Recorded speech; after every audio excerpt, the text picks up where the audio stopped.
psychologique pour préparer notre cerveau pour dire, oh, comme je suis ici à l'église, là, je sais que les enfants, là, ils aiment bien m'écouter, mais je sais aussi qu'ils me surveillent comme les loups. Comment je peux commencer à leur dire qu'il y aura une jolie femme plus jeune encore que Maman Blanche qui va bientôt faire son apparition? Toute la nuit, il n'a pas dormi, on l'a caressé, il a fait l'amour. On va dire les choses comme il se doit, hein, comme il se doit. On va les dire. Ce que vous ne savez pas, c'est que Marcelo a été toujours en couple avec Esther. Je vous informe. Esther a été une tisa. Esther, elle a été une tisa. Elle a mangé dans la relation de Maman Blanche. Il n'y a pas un homme de Dieu ici en Afrique qui a passé le temps à emmerder les gens sur l'amour qu'il portait sur sa femme, comme le pasteur Marcelo Kounassi. C'est-à-dire qu'il nous a d'abord fait un lavage psychologique pour préparer notre cerveau pour dire, oh, comme je suis ici à l'église, là, je sais que les enfants, là, ils aiment bien m'écouter, mais je sais aussi qu'ils me surveillent comme les loups. Comment je peux commencer à leur dire qu'il y aura une jolie femme plus jeune encore que Maman Blanche qui va bientôt faire son apparition? Donc je vais commencer par utiliser les paroles de l'évangile pour lobotomiser leur cerveau et leur faire accepter ce que je me prépare à leur donner. Donc on commence d'abord par créer le buzz avec l'annonce pour dire que je ne suis Dieu ne m'a pas... Arrêtez d'utiliser le nom de Dieu. Dieu ne m'a pas donné l'onction du célibat. Dans 2 mois, je vais me marier. Ça a fait le buzz. Comme ça, maintenant, il a trouvé comment utiliser les paroles de l'évangile pour nous faire comprendre que c'est logique. Merci pour les cadeaux, Christelle. Il a trouvé comment utiliser, parce que les gens là, ils maîtrisent la parole de Dieu. Ils ont toujours réponse à tout. Même avec le livre qu'il a en main, tu lui dis, mais papa, Dieu a dit ça ici. Non, ma fille, ce que Dieu a dit là, ce n'était pas tout à fait ça. Ça voulait dire que... Mais toi-même, tu as compris ce que ça voulait dire. Mais lui te dit à sa façon, comme ça passe crème. Il a trouvé le moyen de nous dire que voilà ce que Dieu dit. Après, il dit, je me souviens encore, hein. Oh, les cœurs. Même TikTok aime les cœurs. Mettez le live à 500K les étoiles. Même TikTok aime les cœurs. Ça va poser. Écrivez tous en bas good live. Il a trouvé le moyen de nous amadouer comme ça. Maintenant, il a pris les paroles d'évangile, il a mis devant. Et comme les chrétiens sont assoiffés de la parole d'évangile, le pasteur Marcelo leur a mis dans la tête que c'est normal qu'ils se marient après. Aussi rapidement. C'est pour ça que quand on dénonce ça, parce que nous, en tant que femmes, on n'est pas contentes, au lieu que les gens partent demander les comptes au pasteur Marcelo, ils ont peur, ils trompent comme ça. Comme c'est nous, nouveaux moutons là. C'est sur nous qui viennent verser la colère là, hein. Alors qu'au fond d'eux, ils savent que ce que le pasteur a fait n'est pas bon. Mais ils sont en face de lui comme ça, c'est un Dieu. Donc comme c'est un Dieu, ils ne peuvent pas parler, ils ne peuvent pas se plaindre. Entends le Dieu qui est au-dessus de ta tête, celui qui a donné la vie au pasteur Marcelo. C'est lui qui lui donne la capacité de t'édifier là. Le Dieu là qui est au-dessus de ta tête, tu n'as pas peur de lui, hein. Les fidèles là, vous, surtout vous les femmes là, même vos maris à la maison, vous ne les respectez pas comme les pasteurs, hein. Vous manquez de respect à vos maris dans les maisons, mais il faut voir comment vous vous soumettez au pasteur. Vous ne cuisinez pas les bons repas à la maison, les bons morceaux de viande, mais il faut voir les dîmes que vous donnez dans les églises. Le mari à la maison, il arrive, tu mets un petit poisson petit comme ça là. Tu dis que non, l'autre, si je n'ai pas pu cuisiner le gros poisson parce qu'il faut que j'aille donner la dîme à l'église. Tu te moques de qui? Tu te moques de qui? Tu laisses ton mari à la maison que le Seigneur t'a dit que c'est à moitié. Ensemble, vous formez une chair. Le Seigneur ne t'a jamais dit que ton pasteur, c'est à moitié, hein. C'est écrit nulle part dans la Bible. Même ton père et ta mère qui t'ont mis au monde ne sont pas ta moitié. Mais l'homme qui t'a épousé, la femme que tu as fait tienne, c'est elle, ce sont eux, ta moitié. Mais toi, tu laisses ton mari à la maison, tu ne le respectes pas. Quand il dit tu ne peux pas sortir aujourd'hui, non, je m'en vais à l'église, je m'en vais au culte de prière. Le culte, c'est d'abord toi. Ton église, c'est d'abord toi. Ta croyance, c'est d'abord toi. Parce que les pasteurs, là, ils sont nombreux comme ça qui vont te décevoir. Et si tu mets ta confiance en un pasteur, sache qu'un jour, tu vas perdre ta foi. Parce que finalement, tu vas croire que le pasteur est parfait, mais en réalité, il n'est pas parfait. La preuve. Voilà pasteur Marcelo qui nous a fait rêver. Voilà pasteur Marcelo qui nous a donné le goût du mariage. Voilà pasteur Marcelo qui nous a donné l'envie de se soumettre dans le mariage. Mais quand on comprend que, après avoir fourni tous ces efforts-là, après avoir donné tout pour un homme, quand tu sors dans la rue, dès qu'un homme te drague, tu penses à pasteur Marcelo qui dit faut rester fidèle dans les maisons. Quand tu sors dans la rue, tu vois un homme qui te drague, tu penses à pasteur Marcelo qui a dit faut pas forniquer. Est-ce que ça donne envie d'être fidèle avec la qualité des hommes là aujourd'hui? Est-ce que ça donne envie? C'est-à-dire que de rester dans ton foyer, de te donner corps et âme pour ton mari. Il faut voir les femmes de l'église là. Elles n'ont même plus parfois le temps de se coiffer. Heureusement que Maman Blanche faisait l'exception. Elle était différente. Elles n'ont plus le temps de s'habiller, de se vêtir, d'être sexy. Si celle-là aimait la fête, elle ne part plus à la fête. Si celle-là aimait aller danser en boîte, elle ne va plus en boîte. Si celle-là aimait fumer, elle ne fume plus. Si celle-là aimait boire un verre d'alcool, elle ne boit plus. Pour son mari. Entre-temps, hein, quand vous partez observer la vie de ces hommes-là, rien ne change pour nous. Hein. Ils ne modifient rien dans leur comportement pour nous faire plaisir, non. Il n'y a pas de motif. On a l'impression que c'est du acquis. C'est normal. Ils font ce qu'ils veulent. Nous, on doit tout le temps s'améliorer. Dans la maison, c'est toi la femme qui est toujours en train de créer des positions de Kamasutra pour faire plaisir. Dans la maison, c'est toi la femme qui est en train de réfléchir quelle coupe de cheveux tu dois mettre à nouveau pour que tu sois toujours agréable à ton mari. Dans la maison, c'est toi qui réfléchis. Bon, ça fait 5 ans que je fais les mêmes repas. Est-ce que je ne peux pas changer un peu parce qu'on ne sait jamais une tisa peut être dehors? Dans la maison, c'est toi qui contrôles l'éducation des enfants. Est-ce que les enfants là sont bien éduqués? Est-ce que mon mari sera content? Vous fournissez quel effort? On parle des femmes. Vous fournissez quels efforts pour nous? Mais malgré ça, les gens se sacrifient. Tu as fini de supporter un homme. Tu as refusé tous les beaux hommes qui sont ici dehors. Tu as dit voilà le saint des saints, celui que Dieu a, ouais, celui qui va avoir les clés de la porte du paradis. Tu t'es mise comme ça devant son ministère. Tu as dit, papa Marcelo, tiens, prends. Le Seigneur va nous bénir. Tous les soirs, tu mettais les genoux à terre comme ça. Quand le ministère ne marchait pas, tu dis, Père éternel, bénis le ministère de mon mari. Que mon mari soit un homme de poigne. Que mon mari soit un homme puissant. Partout il part, qu'il soit toujours la tête et non la queue. C'est pour que le jour que tu décèdes, même pas un an, il n'est même pas le temps de te pleurer. Un an seulement va dire. Il n'y a pas un homme de Dieu ici en Afrique qui a passé le temps à emmerder les gens sur l'amour qu'il portait sur sa femme, comme le pasteur Marcel Okounassi. C'est-à-dire, il n'y avait pas un culte que ce monsieur a fait sans qu'il ne fasse des éloges à sa femme. Sans qu'il ne dise aux gens comment sa femme est belle, comment sa femme ressemble à Marie de Magdala, comment elle est formée, comment elle entend. Le monsieur là nous mettait vraiment l'envie de nous marier. Moi plus particulièrement, j'ai fait des jeûnes pour que Dieu change mon mari à être romantique comme ce monsieur. J'ai passé le temps à me tromper. Un an seulement. L'amour est fini. Les mêmes éloges qu'il a passé le temps à faire à la défunte et les mêmes éloges qu'il va faire à la nouvelle. Y a les hommes. Non, chapeau. Je suis venu vous dire ici d'arrêter de considérer les mots doux ou bien les éloges. Je t'aime. Tu es ma raison de vivre. Je ne peux pas vivre sans toi. Tu es trop belle. Et je lui dis, je te quiero. I love you. Ma fleur, mon ange. Mais ça, ce sont les mots du bas. Quel que soit le degré d'amour que ton mari a pour toi, me vois ce qui va se passer. Ce qui se passe au Congo là, moi ça me sert des leçons.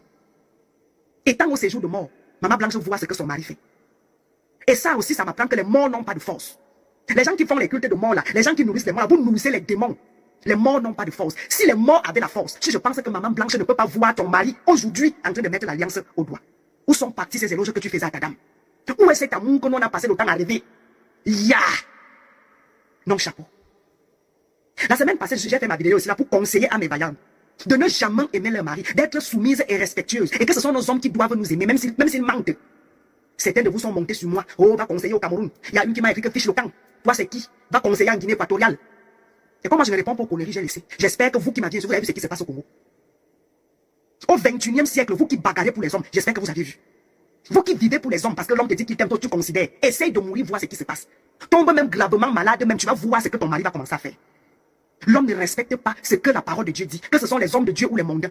Moi qui a passé mon temps à croire que vraiment le pasteur Marcelo respecte ce que la parole dit, que l'homme doit aimer sa femme comme Christ a aimé l'église. On n'a pas dit que tu ne devais pas te remarier, mais pas quand même à un an, avec tout l'amour que tu portais sur ta femme, avec tous les éloges, avec toute la vantardise que tu faisais. J'ai failli avoir le problème avec mon mari parce que je forçais mon mari d'être comme toi. Aujourd'hui, tu pas dit oui à une autre femme. Et tu vas venir nous faire croire que c'est un an seulement que tu l'as connu. Minalmi. Minalmi. C'est que les gens, les Congolais disent là, c'est la vérité. Tu connaissais la femme là depuis. Je t'aime. Tu es ma raison de vivre. On s'en fout de ça. Les femmes qui sont là à la merci des hommes, qui vivent aux dépens des hommes, qui respirent que pour les hommes, j'espère que vous avez vu ce qui se passe au Congo. Ne faites pas confiance à vos hommes. Que cet amour se limite. Sachez que l'amour que les hommes ont pour vous là, ça se limite que sur terre. Dès que tu dailles là, c'est fini. Par contre, nous les femmes, tu perds ton mari. Il y a certaines femmes qui ont décidé de rester veuves jusqu'au dernier jour de leur vie. La femme s'est supportée. La femme s'est aimée vraiment. Regardez Evelyne Joshua au Nigeria. Si Joshua est mort depuis, on n'a pas suivi que cette dame s'est remariée. Et je suis sûr qu'elle n'est pas dans le péché. Nous les femmes, nous sommes comme ça. Mais les hommes, non, Jésus, tu avais raison de dire que ce n'est que l'homme qui doit nous aimer. Même comme ils mentent, ils font semblant de nous aimer. Hey! Vraiment, je ne peux plus envier les choses des réseaux sociaux parce que mon papa Marcel Okounassi a failli me mettre dans des sérieux problèmes avec mon mari. Non. Ça... Ah oui, je valide. Chapeau. Yako à la famille de Maman Blanche. Ce que vous ne savez pas, c'est que Marcelo a été toujours en couple avec Esther. Je vous informe. Esther a été une kisa. Esther, elle a été une kisa. Elle a mangé dans la relation de Maman Blanche. Dites à Marcelo qu'il ait le courage, s'il est vraiment un vrai pasteur, si c'est vraiment Dieu qui lui a parlé, qu'il ait le courage de nous montrer les images de la dot. On veut voir les dates. Oui, Maman Blanche est décédée 3 mois, 4 mois après son départ. Marcelo est allé doter Esther. C'est moi, Miss Debo, je vous dis ça. Qui vient me mettre au défi? Demandez à Marcelo de venir me mettre au défi. Il nous montre les images de la dot. On veut voir les images de la dot. On veut voir les dates. Tu as été amoureux quand? Blanche est décédée, ça fait 13 mois. Ça fait 1 an, 1 mois. Marcelo, tu as été amoureux quand? Tu as allé fiancé quand? Tu as fait d'autres quand? Jusqu'au mariage aujourd'hui. Tu as parlé de Dieu. Laissez Dieu tranquille. Et puis parlons entre humains. Parce que même Dieu lui-même là, il ne va pas accepter ça. Tu as repris. On n'a pas dit que tu ne dois pas te marier, tu dois te marier. Mais Marcelo, toi-même, tu as dit ici dans l'une de tes vidéos. Tu es méchant. La nouvelle qui est tombée, hein, quand je voulais plus ou moins introduire dans la dernière vidéo, c'est que le certificat que Marcelo Tounassi, votre pasteur, votre élu de Dieu, votre prophète, votre apôtre, comment vous l'appeler, le certificat d'essai de ma blanche qu'il a fourni à la famille est un faux certificat. Attends. Comment ça, un homme de Dieu? Je précise, les titres sont importants. Les noirs et les titres. Tous les hommes de Dieu aiment les gros titres. Quand on pose le mais non, ce titre va vous dégoûter. Ce titre là va vous dégoûter de façon. Comment un homme de Dieu peut fournir un faux certificat de décès de sa femme qu'il a tant vanté dans le passé? Parce que oui, la délégation congolaise qui s'est mobilisée pour aller en Turquie, si ça passe, qui ne suit pas la vidéo attentivement, a découvert que le certificat Marcelo a fourni n'était pas un certificat de décès valide. Il a été fait par une pompe funèbre. Depuis quand c'est pompe funèbre qui fait certificat de décès? Et en plus que le soi-disant médecin qui aurait signé ce document n'est même pas reconnu de la pompe funèbre. Ils ont pris un clochard quelque part dans la rue là-bas en passant, vite fait, pour signer le document. Ils ont amené ce certificat à l'ambassade pour l'authentifier et apparemment c'est même pas vrai. C'est pas apparemment. Ce n'est pas vrai. Là on va laisser les années de l'île apparemment, voilà. Parce qu'au début on marche à tâtons, quand on ne sait pas. Maintenant les choses se concrétisent. Et comment un pasteur de son état, un homme d'église, a pu, parce que oui, je l'ai dit dans la dernière vidéo, il y a un homme, tu veux m'embrouiller toi. Il me dit que oh, le frère m'a dit que la famille a vu le corps. Non, parce que c'est partout, il faut les relayer de partout et de partout. Marcelo, en même pas 3 ou 4 jours, a réussi à rapatrier le corps de Blanche en Côte d'Ivoire, au Congo, sous scellé. Et la famille n'a pas pu vraiment attester. Moi, je vous dis l'affaire si. Je reviens encore sur les films de Tyler Perry. Et vous imaginez si dans le corps, le cercueil, c'est même pas le corps de Blanche qui a dedans. Oh, l'affaire s'il doit aller où ça doit aller. Le corps de Blanche là doit être déterré. On doit être sûr que c'est elle qui est dedans. Oui. On doit être sûr que c'est elle qui est dedans. Et je pèse mes mots. Une autopsie doit être faite sur Blanche avec un laboratoire indépendant où Monsieur Tounassi n'aura aucun contact. Il ne saura même pas qui a fait ces analyses. Parce que oui, quand j'entends les gens dire ici, oui, mais pourquoi la famille sort maintenant? Pourquoi ils ne pourront pas porter plainte avant? Attendez, vous faites semblant, vous faites semblant. Je vous rappelle qu'on parle ici de l'Afrique. On parle ici du Congo, où la corruption est maître. On parle ici d'un homme qui est... un homme qui s'assoit avec le président de la République. Un homme qui parle au ministre. Marcelo n'a pas quel contact au Congo là-bas. Vous croyez vraiment que la famille doit faire un an qu'ils sont assis comme ça? Ils attendaient sans rien faire. Ils ont donné plusieurs fois à Marcelo des explications. Marcelo reste flou. C'est maintenant qu'il y a un tapage médiatique que Marcelo décide de prendre ses avocats pour aller voir la famille pour essayer de les endormir. J'espère vraiment que la famille de Blanche ne va pas se laisser avoir. Parce que, encore, comme il voit que ça chaume sur lui, là, il va aller regarder ses avocats, aller les blaguer. Non. Ça, franchement, votre pasteur n'a pas été intelligent. Pour ne pas dire autre chose. Parce que tout ça, là, aurait pu être évité. Quand tu sais que la mort de ta famille n'est pas claire, que tu es impliqué de près ou de loin. Oh, si c'était moi, à la place de Tounassi là, mais la famille, au moins la famille me demande, chaque chose que la famille me demande comme explication, je leur donne. Le pire c'est que, on connaît les Africains. Les familles africaines, elles cherchent même pas trop. Avec toute cette figure d'autorité, elles auraient cru même ce qu'il leur a dit. Sans vouloir brouiller les pistes, en voulant mentir, que maintenant l'esprit de Blanche, le sang de Blanche est en train de crier justice, est en train de crier vengeance. Alors qu'il aurait pu éteindre la famille, oui, même si la famille demandait de l'argent. Parce que j'entends beaucoup les gens dire tout, oui. La famille et tout, elle est cupide, que Marcelo et tout, voilà, ils ont donné un peu plus d'argent à Marcelo, c'est vrai qu'il n'a pas voulu céder, c'est vrai qu'il sort sur les réseaux sociaux. Et quand bien même, ça serait le cas, déjà que ce n'est pas le cas, je jure, si vous ne le savez pas, la famille de Blanche a les moyens. Le père de Blanche, le peuple de Blanche était un avocat très reconnu. Je l'ai déjà dit tout, je l'ai déjà dit que Blanche a eu un héritage qu'elle a investi dans l'église de Marcelo. Parce que Marcelo était pauvre. Il n'avait même pas un centime. Quand l'argent commençait à rentrer, Marcelo lui a interdit de parler de leurs problèmes familiaux à sa famille, à elle. Mais pourtant, lui, allait tout le temps bavarder auprès de sa famille. Lui a fait des choses de sa famille, il a construit des choses de sa famille. Blanche, qui a investi son héritage dans leur foyer, n'avait aucun bien en son nom. Ça se dit dans les vocaux. Mais avec ça, là, vous voulez lui dire que, oh, la famille demande de l'argent. Et quand bien même elle demandait l'argent, quand bien même, c'est leur droit absolu, en fait. C'est leur droit absolu. Leur fille, elle a resté 18 ans dans un mariage. Elle a investi son héritage pour après apprendre des années plus tard que tout ce qu'elle a fait, elle n'a même pas un centime dedans. Qu'elle n'a même pas un bien à son nom. Que son mari prend tout, il donne à sa famille. Son mari dit, toi, alors qu'elle est isolée de sa famille. Vous dites aux gens même, s'il vous plaît, quand vous parlez sur la toile et tout, mettez-vous un peu à la place des gens. Dites-vous si c'était ma fille, si c'était ma mère, comment je vais réagir. Ça vous parlez alors qu'on se connaît ici, vous, il y a beaucoup ici, même pour 10 000 francs, c'est vous êtes prêt à tuer quelqu'un. Là, on parle des gros chiffres, vous nous dites que, oh, c'est voilà. Et quand bien même, ça sera pour l'argent, ça sera leur droit absolu. Je suis désolé. Moi, j'ai resté 18 ans dans ce foyer. 4 enfants, son héritage perdu dedans. Et ils doivent rien dire parce que oui, non, parce que c'est le pasteur Marcelo, ça vous rate. Ça vous. Ma vie a été même trop calme depuis. Ils ont été même trop calme. Moi, je vous dis toujours, hein, comment je parle, je prends l'exemple sur moi. Et faites les exemples en même temps que moi ici. Je prends l'exemple de ma mère, par exemple. Alors que ma mère, Dieu, du bois, hein, maintenant a décédé dans des conditions un peu bizarres, Jean. Et que mon père Le nom de pasteur Marcelo Tunasi résonnait comme une cloche d'or dans les églises et les conférences internationales.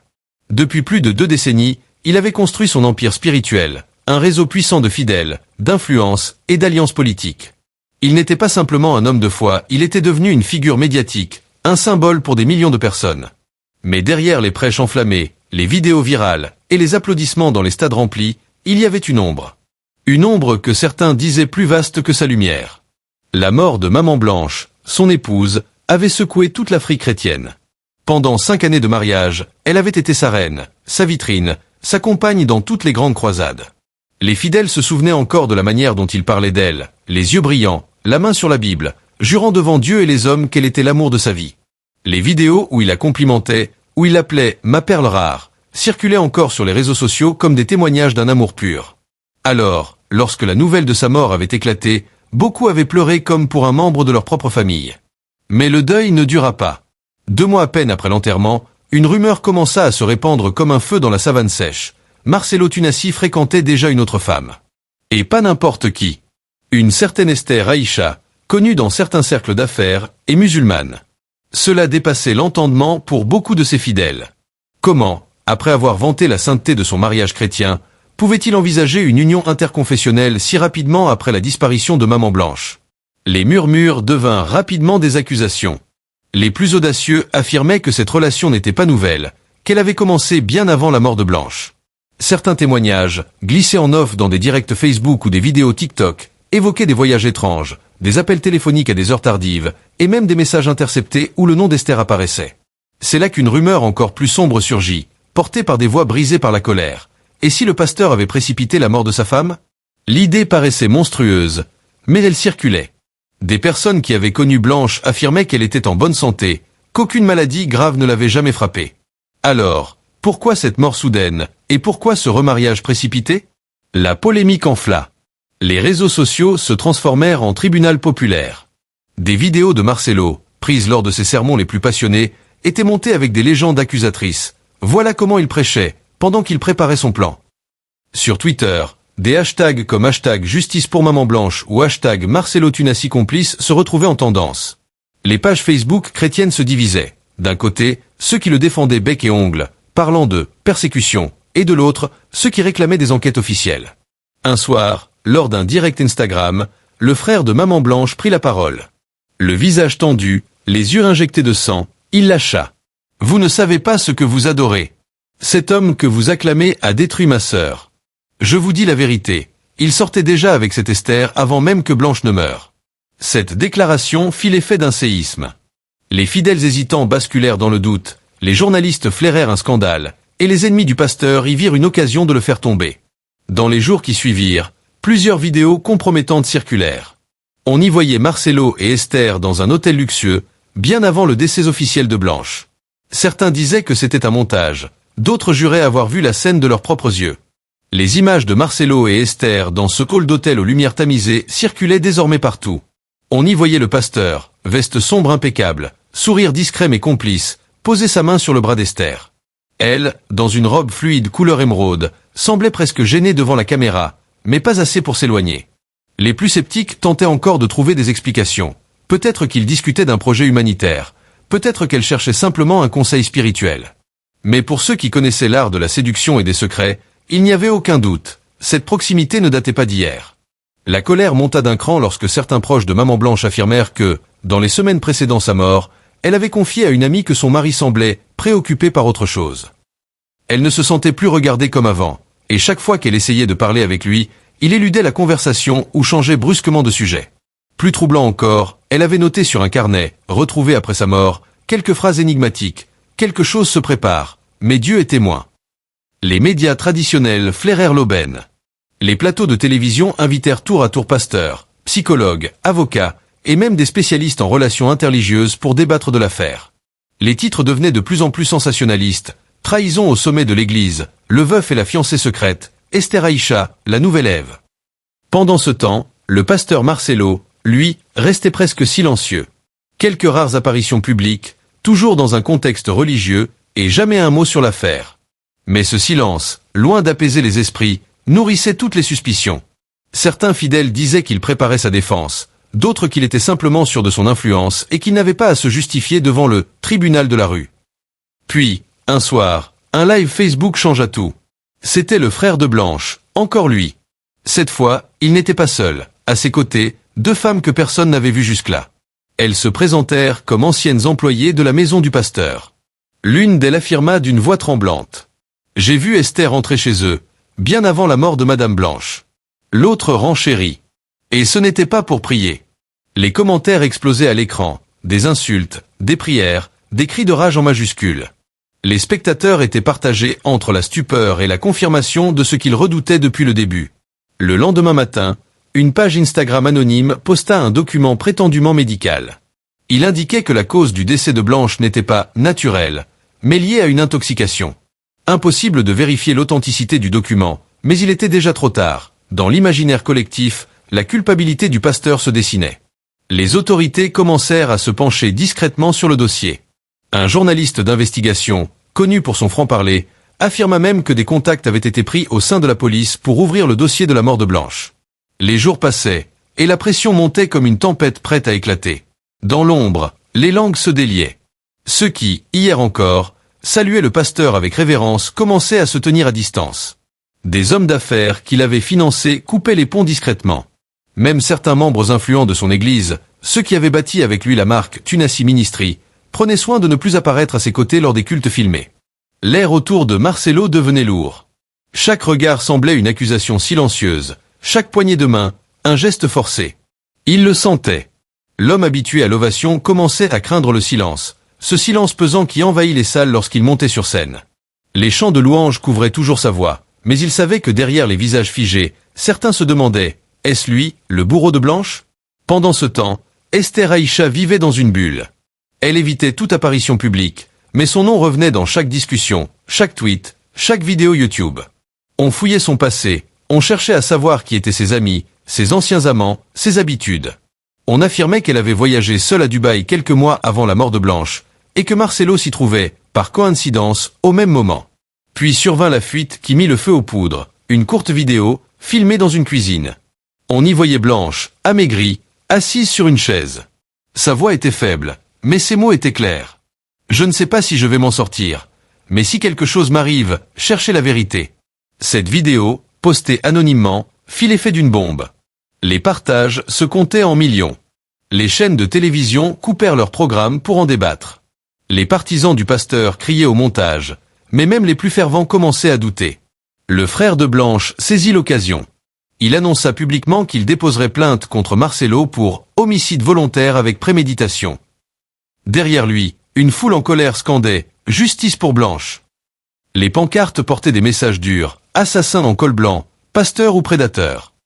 Sous cette pression, la police fut contrainte d'agir. Des enquêteurs se présentèrent au siège de l'église, prétextant vouloir clarifier certains points. Les fidèles, d'abord surpris, filmèrent tout avec leur téléphone.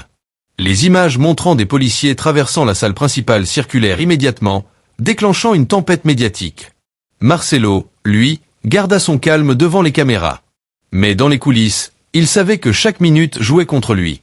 Les rumeurs, les vidéos, les documents fuités, tout semblait orchestré pour l'encercler. Et ce qui allait arriver ensuite allait sceller le destin de cette affaire. Les enquêteurs pénétrèrent dans la demeure du pasteur Marcelo Tunasi un matin de mardi, à l'heure où la ville se réveillait à peine.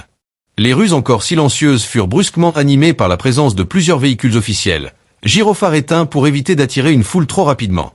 Mais l'odeur du scandale voyage plus vite que le vent, et en moins de 30 minutes, curieux, journalistes et fidèles commencèrent à se masser autour de la clôture. À l'intérieur, les policiers avançaient méthodiquement. La maison était vaste, décorée avec un goût luxueux, tableaux importés d'Europe, meubles sculptés à la main, tapis persans, lustres de cristal. Chaque pièce respirait la richesse, mais aussi quelque chose de froid, presque ostentatoire. Dans le bureau privé de Marcelo, ils ouvrirent tiroir après tiroir, armoire après armoire. Et puis, dans un coffre mural dissimulé derrière un grand portrait de Blanche, ils mirent la main sur une petite boîte en bois, scellée par un verrou ancien. Après quelques secondes d'hésitation, l'un des officiers força l'ouverture. Le contenu glaça la pièce. À l'intérieur, soigneusement rangés, se trouvaient des bijoux ayant appartenu à Maman Blanche, des lettres écrites de sa main, mais aussi de petits flacons étiquetés avec des noms de substances toxiques. Des étiquettes griffonnées à la main, certaines à moitié effacées. L'un des enquêteurs échangea un regard lourd avec son supérieur. Photographiez tout, immédiatement. La rumeur franchit les murs avant même que les policiers ne ressortent. Une femme du quartier, témoin de la scène par une fenêtre entr'ouverte, envoya déjà des messages vocaux sur WhatsApp. Ils ont trouvé des produits étranges chez lui. Des poisons, je vous dis. Dehors, la tension monta. Des voix s'élevèrent. Arrêtez-le. Justice pour Blanche. Les agents durent escorter Marcelo hors de la maison pour interrogatoire. Il marcha droit, costume sombre, lunettes de soleil dissimulant son regard. Mais les caméras captèrent la crispation de sa mâchoire, la main droite serrée en poing.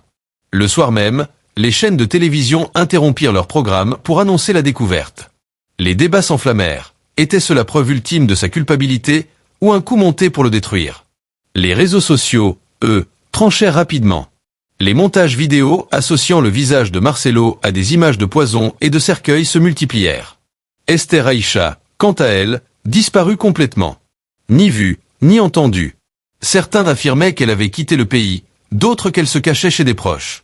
Mais une rumeur persistante commençait à circuler. Elle aussi allait être interrogée. Ce qui allait se passer dans les jours suivants allait transformer une affaire déjà explosive en un cataclysme national. Le témoin en question n'était autre qu'un ancien chauffeur du couple, un certain Samuel K., un homme discret qui avait travaillé pour Marcelo et Blanche pendant près de 8 ans. Jusqu'ici, il était resté silencieux, préférant observer les événements depuis l'ombre. Mais ce soir-là, il accepta de parler face aux caméras, dans une interview exclusive accordée à une grande chaîne africaine. Son visage était partiellement flouté, sa voix légèrement modifiée pour préserver son identité.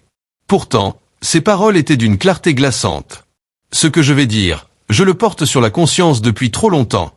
Le journaliste l'encouragea à poursuivre. Samuel inspira profondément, puis laissa tomber la bombe.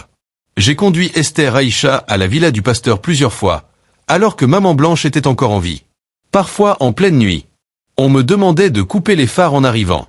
Je ne pouvais rien dire, j'étais payé pour me taire. Un frisson parcourut les spectateurs derrière leurs écrans. Mais Samuel n'avait pas fini. Et le jour où Blanche est tombée malade pour la dernière fois, j'ai vu. Il s'interrompit, cherchant ses mots. J'ai vu Marcelo lui apporter une boisson chaude dans la cuisine. 5 minutes plus tard, elle s'est mise à vomir. Elle pleurait, elle avait mal. J'ai proposé de l'emmener à l'hôpital, mais il m'a dit « Non, c'est rien, elle va se reposer ». Le lendemain, elle était morte. Le journaliste, choqué, demanda s'il avait raconté cela à la police. Samuel hocha la tête. Oui, mais à l'époque, personne n'a voulu m'écouter. Aujourd'hui, je parle parce que ma conscience ne me laisse plus tranquille. Cette interview fit l'effet d'une explosion nucléaire sur les réseaux sociaux. Dans la nuit, le hashtag témoignage Samuel devint numéro 1 des tendances. Les appels à l'arrestation immédiate de Marcelo se multiplièrent, tandis que ses partisans tentaient de discréditer Samuel en fouillant dans son passé. Le lendemain matin, la police convoqua à nouveau le pasteur pour un second interrogatoire. Mais cette fois, l'atmosphère était différente. Les enquêteurs avaient un témoignage direct, crédible, corroborant les rumeurs depuis des mois. À l'extérieur du commissariat, la foule avait doublé. Certains priaient à genoux, d'autres brandissaient des pancartes criant vengeance. Et, à quelques mètres de là, invisible au grand public, un véhicule banalisé attendait. Dedans, une silhouette féminine observait la scène en silence, Esther Aïcha. Lorsque la porte de la salle d'interrogatoire se referma, Esther Aïcha se retrouva face à 2 officiers spécialisés dans les affaires sensibles. Contrairement à Marcelo, elle n'affichait pas d'arrogance. Ses mains tremblaient légèrement, et ses yeux trahissaient un mélange de peur et de calcul. L'inspectrice en charge, une femme au ton calme mais tranchant, commença doucement. « Madame Aïcha, nous ne sommes pas là pour vous piéger. Mais comprenez que votre nom revient dans tous les témoignages. Votre présence au domicile du pasteur, vos voyages communs, et surtout, la chronologie. 2 mois après la mort de maman Blanche, vous étiez déjà publiquement en couple avec lui. Expliquez-nous. » Esther prit une grande inspiration, ses doigts jouant avec la chaîne dorée qu'elle portait au cou. « Marcelo et moi, nous nous connaissions depuis longtemps, murmura-t-elle. Mais, pas comme les gens le disent. » L'inspectrice ne bougea pas, attendant qu'elle poursuive. « C'est vrai que je suis allé chez lui quand Blanche était encore en vie. Mais ce n'était pas pour, enfin, ce que vous pensez. C'était pour des affaires. » L'autre enquêteur, sceptique, posa sur la table une série de photos extraites de caméras de surveillance. Esther y apparaissait vêtue de manière décontractée, parfois avec des sacs à la main, entrant par une porte latérale de la maison du pasteur, souvent tard le soir. Pour des affaires, à minuit? Demanda-t-il, ironique. Esther baissa les yeux. Le silence pesa lourd dans la pièce. Puis, comme si elle venait de prendre une décision irréversible, elle leva brusquement la tête. Vous voulez la vérité? Les deux enquêteurs se penchèrent. Marcelo m'a promis de quitter sa femme. Il m'a dit qu'elle l'empêchait de réaliser certains projets, qu'elle était un poids pour son ministère. Il disait que Dieu voulait qu'il soit avec moi. L'inspectrice fronça les sourcils. Et le jour où Blanche est morte? Esther hésita, avala difficilement sa salive. Je ne peux pas. Vous pouvez, coupa l'inspectrice d'une voix ferme. Un long frisson sembla traverser Esther. Ce jour-là, il m'a appelé le matin. Il m'a dit, ce soir, tout sera terminé. Et le lendemain, j'ai appris sa mort. Les enquêteurs échangèrent un regard rapide. C'était la première fois qu'Esther liait directement Marcelo à la disparition de Blanche. Mais avant qu'il ne puisse creuser davantage, Esther ajouta, presque en chuchotant. Vous ne comprenez pas. Il n'est pas seul. Il y a des gens derrière lui. Puissants. Si je parle trop, je suis morte. Ses yeux se remplirent de larmes, et l'atmosphère devint encore plus lourde.